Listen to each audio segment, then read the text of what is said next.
everyone, I'm Robert Fahey.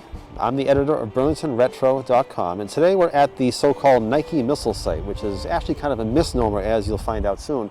But this is up behind Sammy's Deli, up Windmere Hill. Sammy's Deli, Domino's Pizza, there's a steep hill back there, and we're kind of at the top of it. So we're looking at these old buildings that used to be part of the military operation back in the Nike missile days. So here's, right behind me, was a multi-purpose building. It had all kinds of things in it. A barber shop, it had a little store, it had a pool hall right here behind me. And then we're going to look at all the other buildings. Back there, that's the highway department shed. That wasn't there. That was actually civilian parking. So anyone, family members who needed to visit the Nike staff could park there. Over here, this was the mess hall. This is where everyone used to eat. Here were the living quarters. On the right were for the second lieutenant and above, the higher ranking individuals, and here was for the enlisted men over here. They slept in bunks with little partitions between them, not a whole lot of privacy. Now it's used by Burlington players as their theater. You may wonder, why did this operation exist in the first place? What was the point? Well, during the Cold War with Russia, and we're talking about, early 50s to early 60s, the fear was that the Soviets would send aircraft over the North Pole without warning and start bombing our major cities. So we have a major city behind us. In fact, you can see the skyline from where we are. So along the, at the time, new Route 128 corridor, we set up a kind of a final defense line to bomb the aircraft before they could bomb our cities. So Beverly had one, Reading had one, and we had one. And we have some remnants of it here.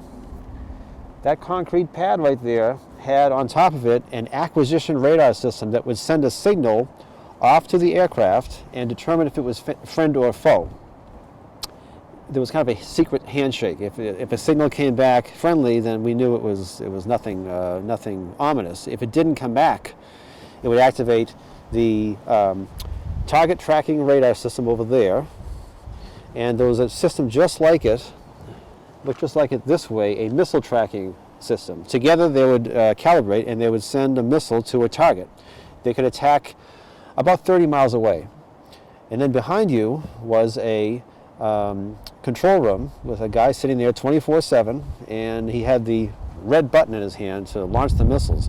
The missiles were not here. They were a mile away at what is now the Northeastern University campus. The campus opened in 1964 when this operation was all gone.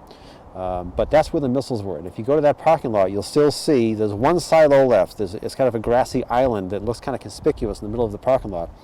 That was one of the missile silos. The reason why this became obsolete is because warfare went away from airplanes and to the ICBM. So we didn't have to worry about Soviet aircraft bombing us, because at the touch of a single button we could all be turned into raisinets. And so technology moved on, warfare moved on. The last time the missiles were even seen was at the opening of the Redstone Shopping Center in Stoneham. But you can still come up here, it's still public property. You can see the concrete pads, and there's evidence of Cold Warfare, even here in Burlington today. And a nice skyline of Boston, and all the buildings are still intact, so you can still educate yourself.